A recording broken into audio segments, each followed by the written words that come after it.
Pues ahora vamos a leer el texto de la meditación en esta tarde. Vamos a leer en el primer libro de Samuel, primero de Samuel, capítulo 21. Así como la última semana, pues el capítulo 20 era un capítulo extenso, este no es tanto. Continúa con la narrativa de la huida de David de Saúl. Primero de Samuel, capítulo 21. Dice así pues la palabra del Señor. Vino David a Nob, al sacerdote Ahimelech, y se sorprendió Ahimelech de su encuentro y le dijo: ¿Cómo vienes tú solo y nadie contigo? Y respondió David al sacerdote Ahimelech: El rey me encomendó un asunto y me dijo: nadie sepa cosa alguna del asunto a que te envío y lo que te he encomendado, y yo le señalé a los criados un cierto lugar. Ahora pues, ¿qué tienes a mano? Dame 5 panes, o lo que tengas. El sacerdote respondió a David y dijo: No tengo pan común a la mano, solamente tengo pan sagrado, pero lo daré si los criados se han guardado a lo menos de mujeres. Y David respondió al sacerdote y le dijo: En verdad, las mujeres han estado lejos de nosotros ayer y anteayer. Cuando yo salí, ya los vasos de los jóvenes eran santos, aunque el viaje es profano. ¿Cuánto más no serán santos hoy sus vasos? Así el sacerdote le dio el pan sagrado, porque allí no había otro pan sino los panes de la proposición, los cuales habían sido quitados a la presencia de Jehová para poner panes calientes el día que aquellos fueran quitados.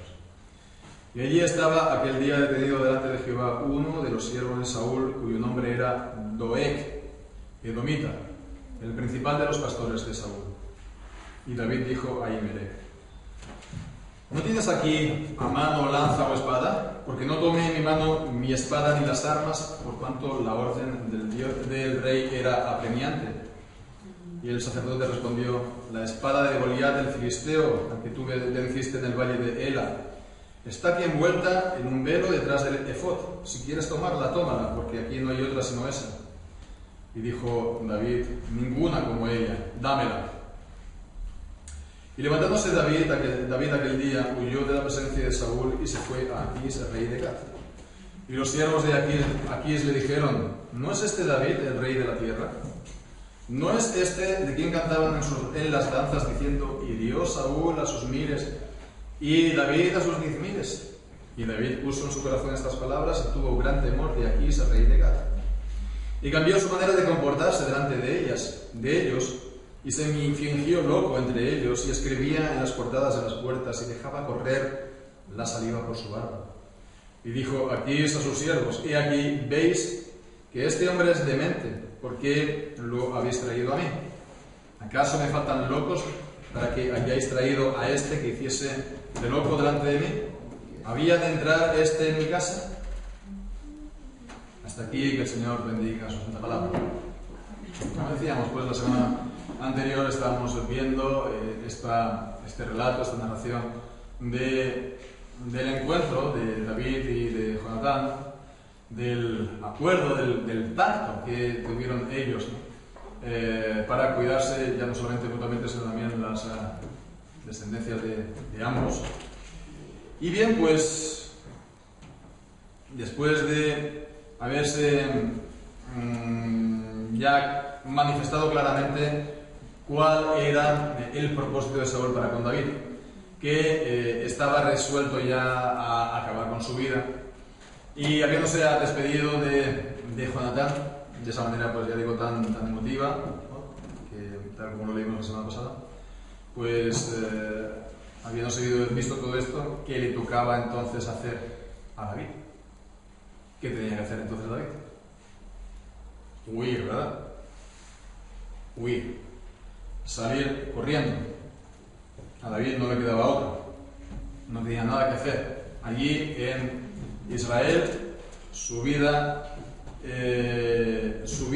pues corría bien peligro, mucho peligro. Y bien, pues vemos cómo en este capítulo, breve, son 15 versículos, se nos presentan dos escenas de esta huida de David. Primero, en el camino, con el sacerdote, con Ahimelech, y segundo, en su destino, en Gad, en tierra de los filisteos.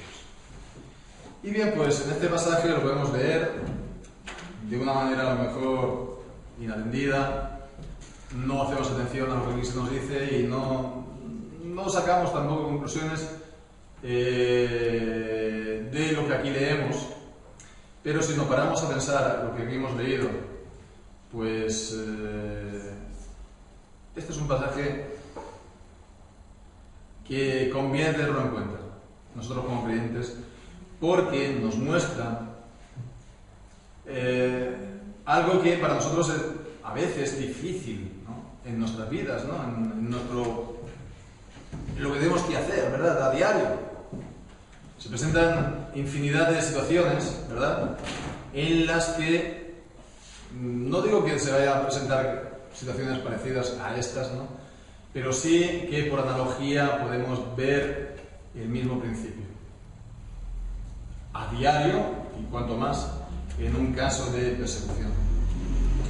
Es decir, a lo que me refiero es que en este pasaje, en este capítulo, encontramos verdaderamente para nosotros, los creyentes, un ejemplo vivo, ¿no?, de la frontera que hay entre lo que nos es lícito hacer como cristianos y lo que no. Lo que nos es lícito hacer y lo que nos está todavía prohibido por la ley de Dios. El apóstol Pablo en 1 Corintios dice: todo me es lícito, pero no todo me conviene. A veces hay gente que pueda tomar esta frase de un sentido absoluto y decir, bueno, todo me es lícito en un sentido absoluto. Sí, todo me es lícito en aquellas cosas que no contravienen los mandamientos de Dios. Pero eso no significa que entonces nos esté permitido hacer todas las cosas que queramos. Para nosotros hay un tope, para nosotros hay una frontera que no hay que traspasar, que es el mandamiento de Dios. Entonces hay cosas que no son lícitas, pero hay cosas que no son prohibidas. Y hay una frontera que a veces es fina, es cierto, pero que hemos de hacer los esfuerzos necesarios para guardarlas y para mantenerlas. En primer lugar, podemos considerar el hecho mismo de la huida de David. Coincidiréis conmigo que no cabe ninguna duda que este hecho de huir le era lícito a David, ¿no? No creo que nadie le diría, mira, pues tú te quedas aquí, ¿no? Y bueno, si huyes es por falta de fe. No. La huida es algo, digamos, es lícito para el creyente. Es lícito para el cristiano. Porque tenemos la sanción del Señor Jesús mismo en el Evangelio, y así leemos en el Evangelio de Mateo, en el capítulo 10, en este discurso, esta gran enseñanza acerca de la misión de la Iglesia. En el capítulo 10, versículo 23 dice: cuando os persigan en esta ciudad, huid a la otra. Vemos, está utilizando la palabra, el verbo huid en un imperativo, huid a la otra, porque de cierto os digo que no acabaréis de recorrer todas las ciudades de Israel antes que venga el Hijo del Hombre. Así, por lo tanto, no hay ninguna duda, tenemos la sanción del Señor Jesús, y no solamente aquí. También podemos leer en el mismo Evangelio, en el capítulo 24 y en el versículo 16, y este es otro gran discurso del Señor Jesús, esta vez acerca de los tiempos del fin. Y está hablando de cuando aparezca el tiempo, cuando aparezca la abominación desoladora. Y el versículo 16 dice que cuando aparezca en el lugar santo la abominación desoladora del que habló de que habló el profeta Daniel, el que le entienda. Entonces los que estén en Judía, dice, huyan a los montes. El que esté en la azotea, vemos, pone premura, no descienda para tomar algo a casa, y el que esté en el campo no vuelva para tomar su casa, su campo. Huyan, rápido, deprisa, de la misma manera que hizo Job en la destrucción de Sodoma y Gomorra, ¿no? Rápido, sal de aquí, tú y todos los tuyos, ¿no? Antes de que sea de día, porque el lugar este y toda la gente que está aquí dentro va a ser destruida. Pues de igual manera, cuando hay este riesgo de la persecución, es lícito que los cristianos huyan. Es lícito. Es cierto que, bueno, esto tampoco significa que estemos absolutamente obligados a hacerlo. Hay gente que, por un sentido especial del deber, un sentido que el Señor le pueda dar en ese lugar, en ese momento, ¿verdad? Pues se pueda quedar, no para presentarse como mártir, sino a lo mejor para ayudar a los creyentes que puedan quedar allí, o sostener la iglesia en la clandestinidad, en esos momentos en esas circunstancias de peligro o de persecución. Y es lo que vemos incluso en el Nuevo Testamento, porque se dio en el Nuevo Testamento la persecución en los tiempos del martirio de Esteban con el apóstol, bueno, entonces no era apóstol, era Saulo de Tarso, el futuro apóstol Pablo. Pues, bueno, hubo una persecución generalizada. Los cristianos que habían en Jerusalén salieron, huyeron, y allí donde iban predicando el Evangelio, y es como de esta manera como el Evangelio, vemos en Hechos capítulo 8, llegó a Samaria, etcétera, etcétera. Pero no vemos a que los apóstoles huyeron. Los apóstoles, los 12, continuaron en Jerusalén, evidentemente pues escondidos, ¿no?, para guardar la iglesia en la ciudad. Con lo cual puede haber excepciones. Puede haber excepciones, ¿verdad? Pero esas excepciones son eso, excepciones, ¿no? Y que el Señor le da a uno el sentido de que se tiene que quedar, ¿no?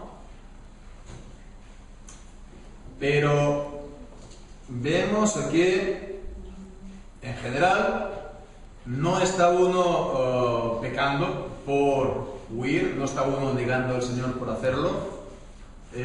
No es en principio más espiritual aquel que se queda, ¿no? A no ser pues, por motivos que hayamos hablado, ¿no?, sino que aquel que huye, ¿verdad? Entonces vemos que esto, por una parte, es lícito.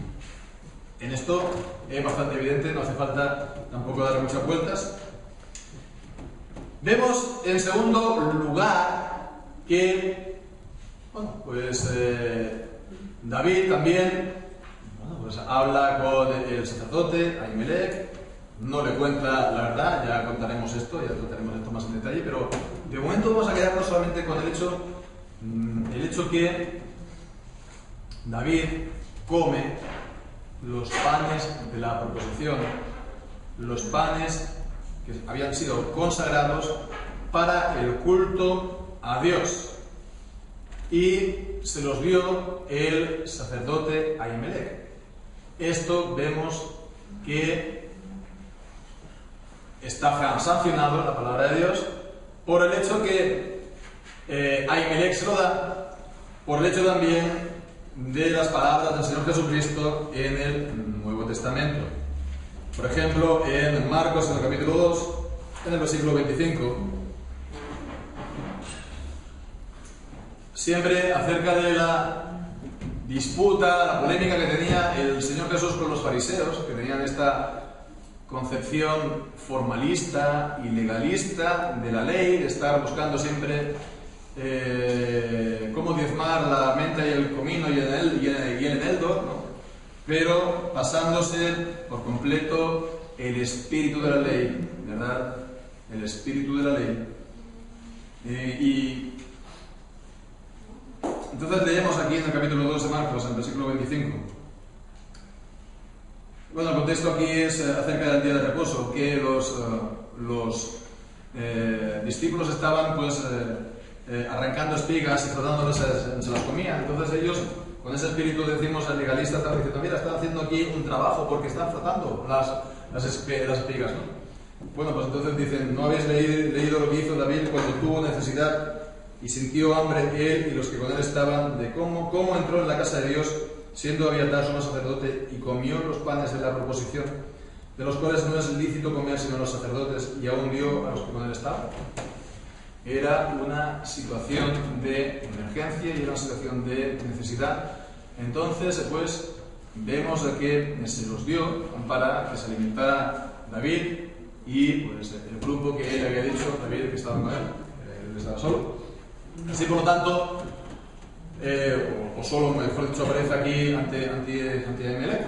Bien, pues entonces vemos que de la misma manera que nos viene a decir eso era una necesidad, pues ellos ahora también tienen esta necesidad, tienen hambre, pueden arrancar las espigas, pueden comer del pan, de la harina. De la misma manera, por lo tanto, es lícito en el día de reposo, en el sábado, pues hacer obras que sean necesarias, ¿no? Se te cae pues el mulo al pozo, pues lo sacas, no esperas a que llegue el lunes, ¿no? Se va a morir entonces. Entonces, las cosas que son necesarias, el cuidado del enfermo que está en la UBI se tiene que hacer también el domingo, ¿verdad? Entonces, hay cosas que podemos discutir si son verdaderamente necesarias o no, pero aquellas que son necesarias, verdaderamente uno no está transgrediendo el día del Señor por hacerlo. Entonces vemos aquí el espíritu de la ley, no solamente el cumplimiento, digamos, legalista, ¿verdad? En este sentido, escrupulosamente legalista del mandamiento, sino que se tiene que atender al espíritu general de la ley, ¿verdad? A los principios generales de la palabra de Dios, al principio de misericordia, al principio de gracia, al principio de amor, al principio, porque el amor es el cumplimiento de la ley. La única restricción que le da el sacerdote es que si hubieran guardado de mujeres, porque en ese caso dicen que estarían impuros y los panes eran santos, y si ellos, estando impuros, hubieran recibido los panes santos, eso hubiera sido una profanación. Pero dicen que no, y David, y en eso estaba diciendo la verdad, y entonces, aunque dice el camino es profano, el camino era profano, es decir, común, no habían sido pues lavados, no habían sido pues siguiendo las ceremonias de lavamientos rituales, pero eso no es inmundo, eso es profano. Lo santo se lo puedes dar a lo profano y es santificado. Si lo santo lo das a lo inmundo, es echarle perlas a los cerdos, es profanar lo santo. Y bueno, llama la atención que está hablando de guardarse de mujeres. Entonces, bueno, no tenemos ahora tan poco tiempo para adentrarnos mucho en este asunto, en este momento, pero claramente aquí la palabra de Dios nos está hablando de las impurezas sexuales, ¿verdad? Impurezas sexuales, y que no está hablando aquí de actos contra la naturaleza, sino de hombres con mujeres. Entonces hay el concepto también de impureza sexual en la Biblia, algo que también está pues olvidado o pasado por alto en nuestros días de manera general entre los cristianos de toda confesión y denominación.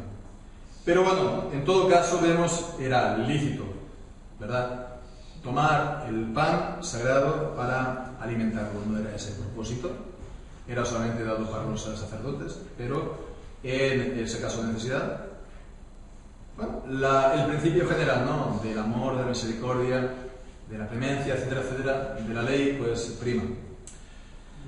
Bueno, pues entonces hemos visto lo que es lícito, pero vemos ahora lo que no es lícito.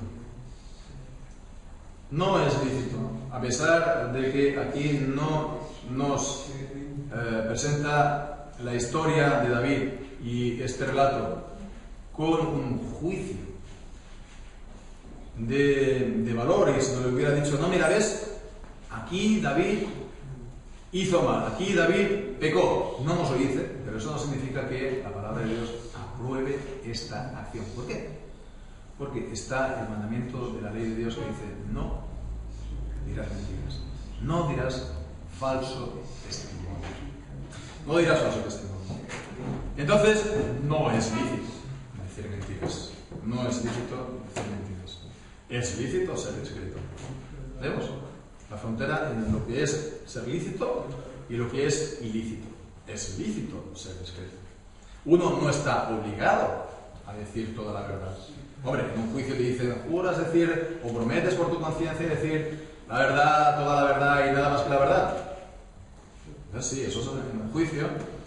Y eso quiere decir que si te preguntan por una cosa, pues tú estás obligado a decirlo.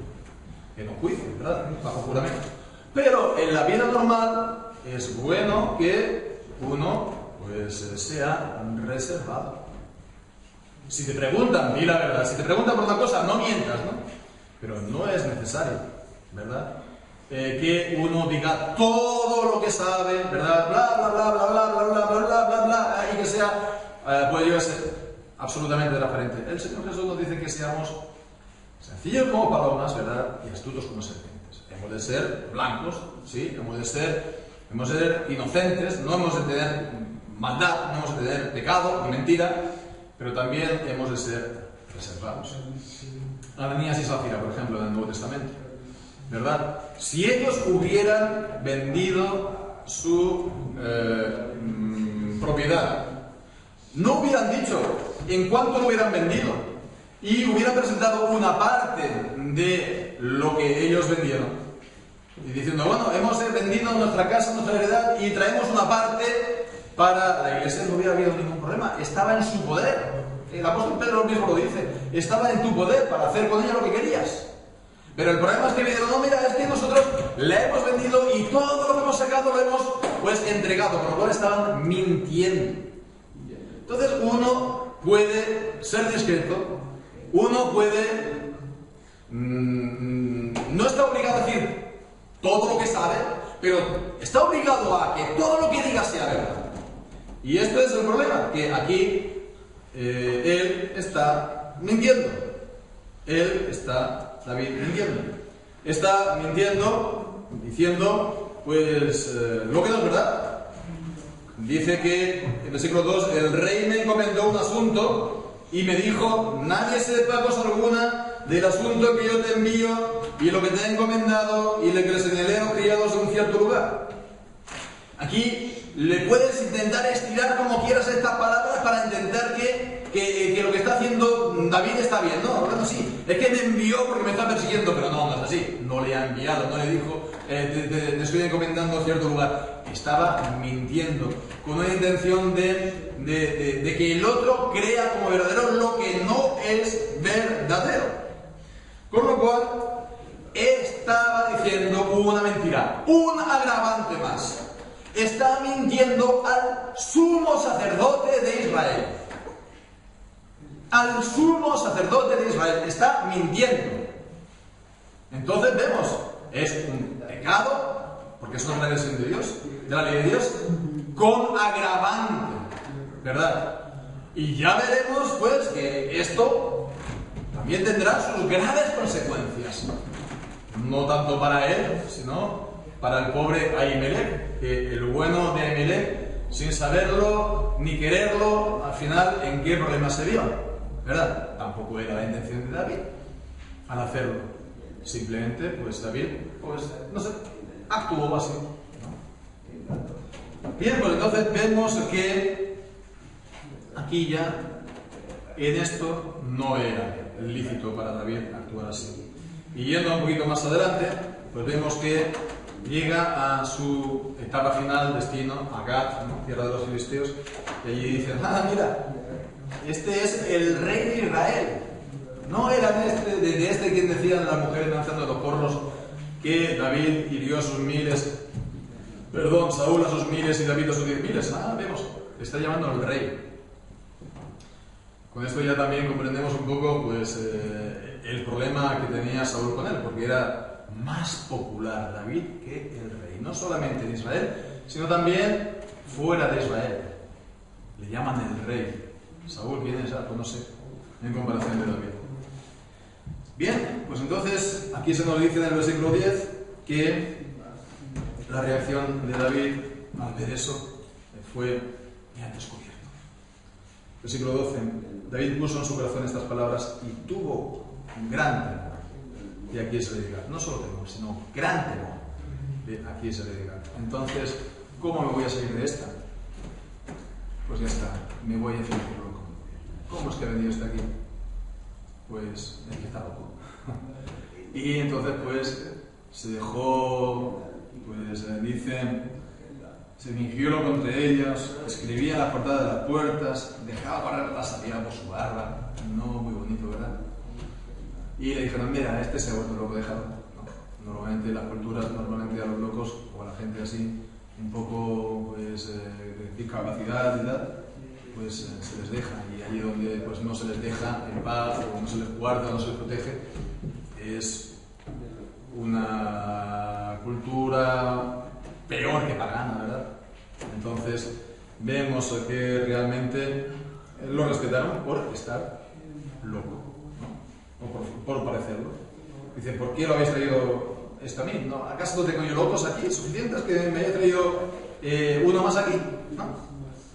Bueno, pues entonces vemos que sí, salvó su vida. Alguien dirá, fíjate, este hombre, David es inteligente, él listo, es espabilado, se mete dentro en medio de los enemigos y el hombre le salva el pellejo. Es que, de verdad que hay que ser listo, hay que ser... Aquí, con nuestra cultura española, latina del sur, digamos, es espabilado, es majo.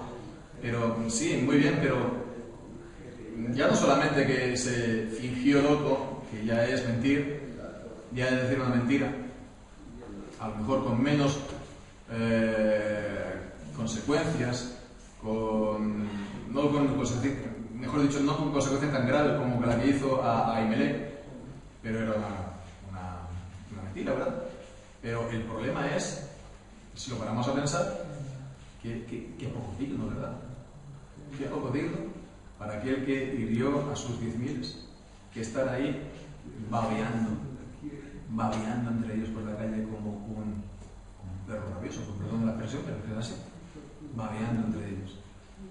Entonces vemos que fue un comportamiento poco digno, porque tuvo gran temor de Aquís. Y entonces aquí en esta historia se ve lo que leemos en Proverbios 29, versículo 5.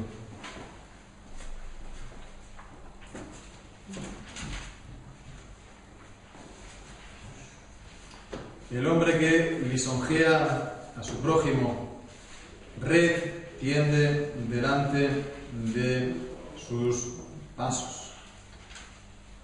El hombre que lisonjea a su prójimo, tenemos que mirar el texto, hay cosas que aquí no me cuadran. En todo caso, tenemos que ver si es que lisonjea a su prójimo o teme a su prójimo.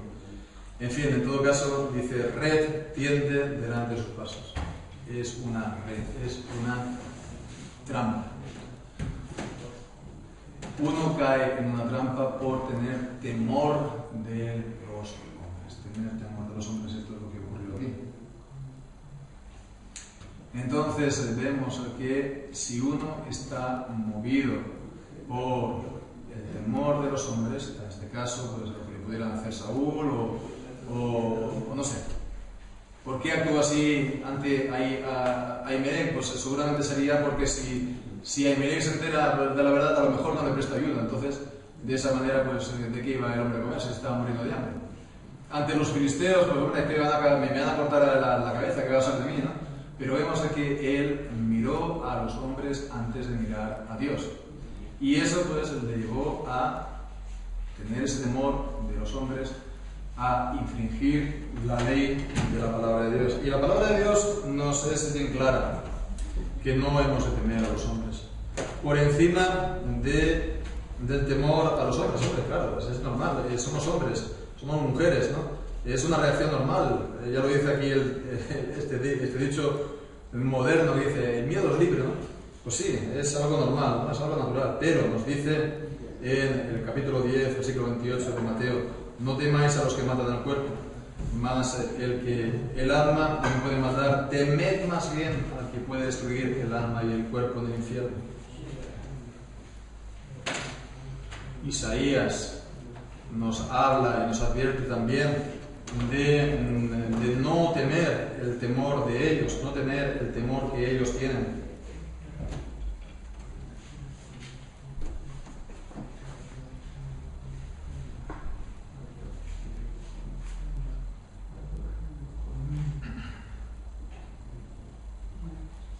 Y en el capítulo 8 de Isaías, en el versículo 13, dice, a Jehová de los ejércitos, a él santificad, sea él vuestro temor, y él sea vuestro miedo. Y esto está en el versículo, continuando el versículo anterior, dice, no llaméis conspiración a todas las cosas que este pueblo llama conspiración, ni temáis lo que ellos temen, ni tengáis miedo. No tengáis miedo de los hombres, no tengáis miedo de los hombres.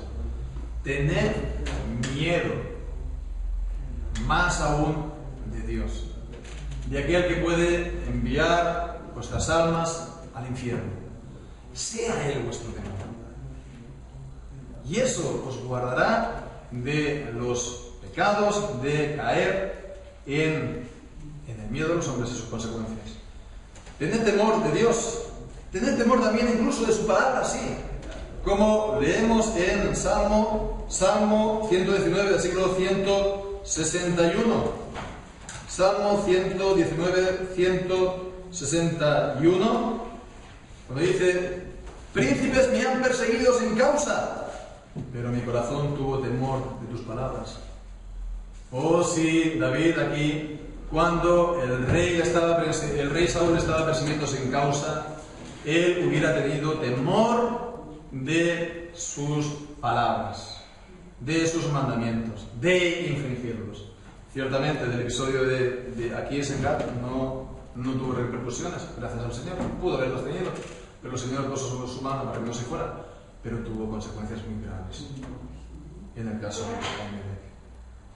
Entonces, tengamos el temor puesto más bien en Dios y en su palabra. Y si hubiera ocurrido esto, si por desgracia alguien movido por el temor humano hubiera infringido los mandamientos de Dios, ¿qué se podría hacer? Fijémonos en el Salmo 34. Fijémonos en el Salmo 34. Lo tenemos delante, en el título del Salmo. Dice, Salmo de David cuando mudó su semblante delante de Abimelech, y él lo echó y se fue. Es un salmo que está relatando de esta circunstancia, ¿no?